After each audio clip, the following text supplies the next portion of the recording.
What up, YouTube? Ed, WeskerGriff, coming back with a mail day recap video. Got several pickups to show off for the collection. A couple of these cards I've had for quite a while, including the huge trade that I made with TripleCrown24 JT. Me and JT, I want to say maybe a month ago, made a pretty substantial trade, and I got a pretty big card for the collection, a pretty cool card for the collection, so looking forward to finally showing that card off here on the channel.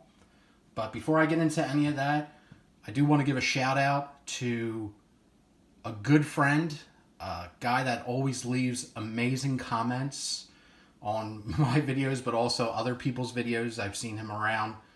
Very active every Tuesday in the Insert Revolution podcast chat. Also pretty active on Carlos Because I'm Carlos's Friday live chats. But I am referencing Paul. So Paul has finally started to make some videos. I'm really glad to see that. He's very active on Instagram, but we finally convinced him to get amongst it, to start making videos. And that's kind of what this is all about, to just be active, show off your collection, show off your passion, or whatever you're doing in the hobby, and just have fun doing it. So really glad to see Paul start doing videos. So I'm going to leave his link down below. I think Paul has about 15 or 20 subscribers. Let's try to bump him up a little bit and get more eyes looking Paul's direction. So if you love hockey, you're going to love Paul's channel. So check it out. And now let's get into the pickups. So the first card here is one of the throwback autographs from 2014 Topps Heritage. I believe this is the 65 Topps design. It's a certified autograph of Ed Roebuck for the Phillies PC. So nice on-card autograph there, Topps certified. And prior to, well, one of my main collecting tropes, I guess you can say, was going after old school vintage Phillies autograph cards and autograph players, and acquiring autographs of players who played on the Phillies and also the Orioles back in the golden era of baseball. But wanted to get this one. It was up there for a really good price. Was able to snag it, I think, for $15. And Ed Roebuck had a pretty solid career. Not a Hall of Famer or anything like that, but definitely had a really interesting career as a relief pitcher. Pitched in the World Series, I believe twice. But he did pass away, I think, in 2019 or 2018. So no longer with us, but happy to add his autograph into the Phil's collection. So Ed Roebuck. Next, this was a separate purchase from JT. This was posted to his store. I immediately sent an offer because JT had it up there for a really nice price. And this guy's stuff sells quite well in Philly since he was on the Super Bowl team. Kind of a big piece for our defense. But this is from 2019 Panini XR Football. This is numbered out of 25. Autograph of Chris Long. So solid pickup there, numbered out of 25. I think this is my second or third autograph of Chris Long. Just a really great dude, and was a big part of the Eagles winning the Super Bowl. So he had two really, really good years with us. So Chris Long. Next, we got a non-sports pickup. Do have a couple more non-sports stuff coming in recently. Got some James Bond coming in, but this is for Game of Thrones. This is one of the inscription autographs from the recent release from Rittenhouse. This is another Stephen Delane King, the one true king, Stannis Baratheon. Signed there, Stephen Delane, and the inscription is "Forgive me." So it was a little tough to read that. Stephen's writing is not the best, but that does say "Forgive me." So that is the inscription quotable there. But Stephen Delane, the one true king of Westeros, Stannis Baratheon.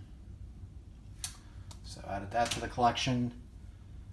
And then next, shocker, it's all Juan Soto stuff.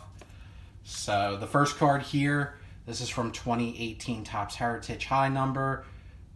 This was just, I have a bunch of these cards, but I do searches on eBay for CSG, SGC, PSA for Juan Soto stuff pretty regularly. And this got posted. It was just way too cheap to pass up.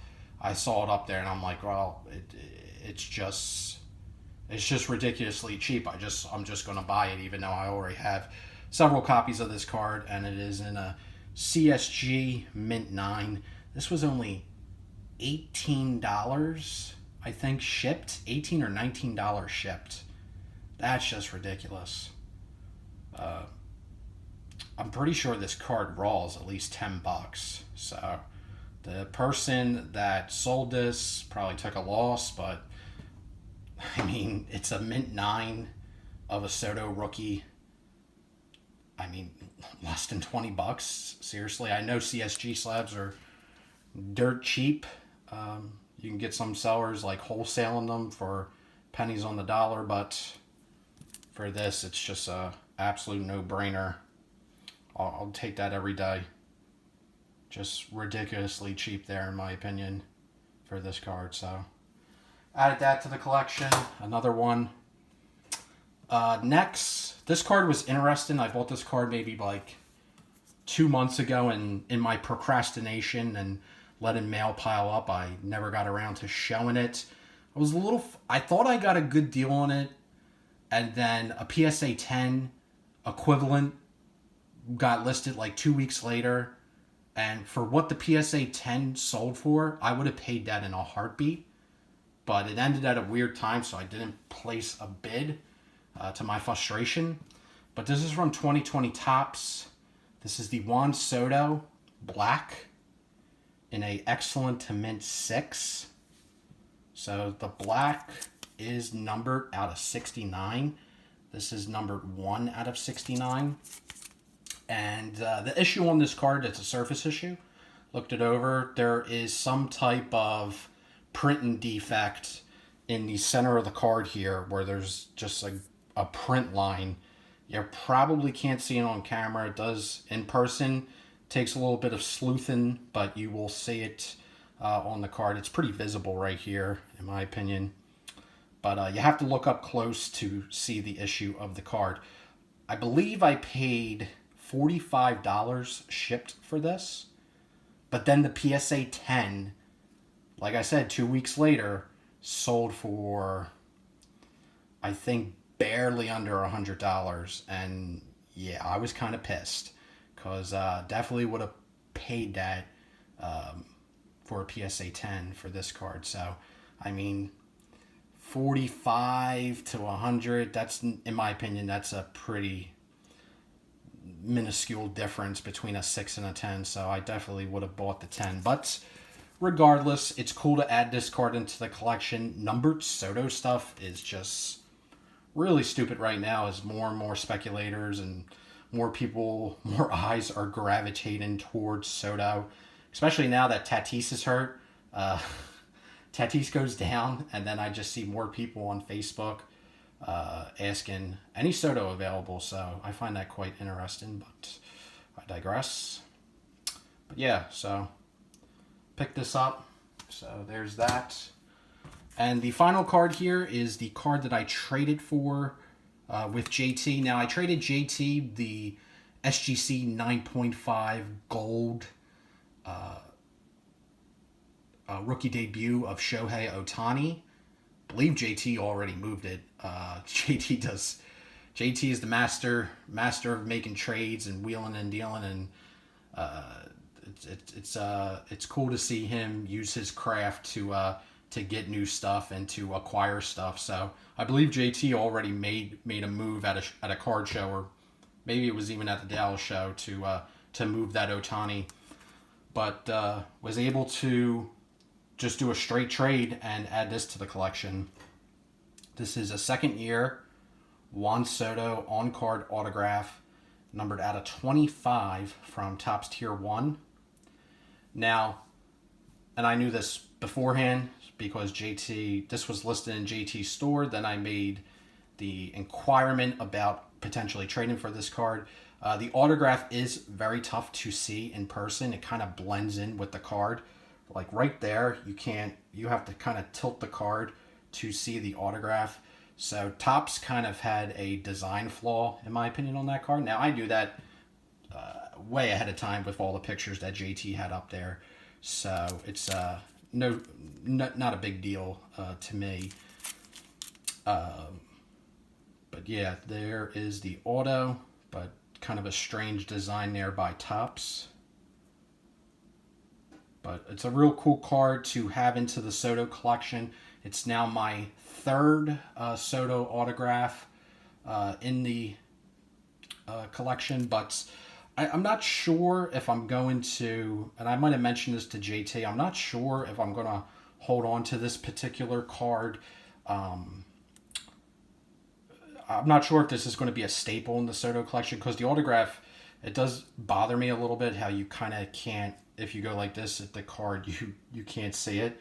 So maybe at the National in Atlantic City, depending on how Soto does this season, if the speculators are really going wild with Soto, I might bring this to Atlantic City to see if I can upgrade it for a different Soto autograph. But definitely might parlay into another Soto card or something along those lines. But we'll see. I'm sure the National in Atlantic City will just be kind of chaotic with all the wheeling and dealing, the trade nights, and all the moves being made on the casino floors and stuff like that. So one can only imagine.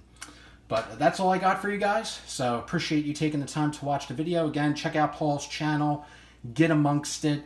And like I always say, there's no hobby hierarchy. There's none of that. We're all just normal dudes who collect cards of grown men on cardboard. So, toodles, have a good one, and have fun.